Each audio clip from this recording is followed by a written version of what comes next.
Hey everybody, this is a quick video in case you have Panasonic headphones with the model number RP-HD610 and you need to do a hard reset to the factory default settings on them. Now you're going to want to do this for one of two reasons. The first one is troubleshooting. If you're having any issues with these headphones not connecting to Bluetooth, not syncing or pairing with your devices, if they keep disconnecting, if it's not making sound, not working, anything like this can very often be fixed with a hard reset to the factory default settings.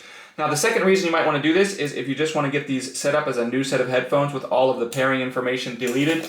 This will do that. So anyways, all we need to do is first we want to make sure that our headphones are charged before we try to do this. And then once we do that, with the unit turned off, we're going to come and press and hold this power button for at least 5 seconds until this pairing button starts to blink blue, red, blue, red, blue, red, indicating that it's searching for a Bluetooth to connect to. Then while that's happening, we're going to come in and take this multifunction button and we're going to push it towards the plus and press the power button and hold both of them. This towards the plus and the power button. Hold them for at least 5 seconds. But anyways, we'll know that it's worked. Just keep holding it while that thing is blinking blue and red. Just hold it, hold it, hold it. And then when this light blinks quickly blue a few times and then the unit turns off, you will know the reset is complete. You can go to whatever devices you've had this paired with in the past and delete it and then set it up as a new set of headphones.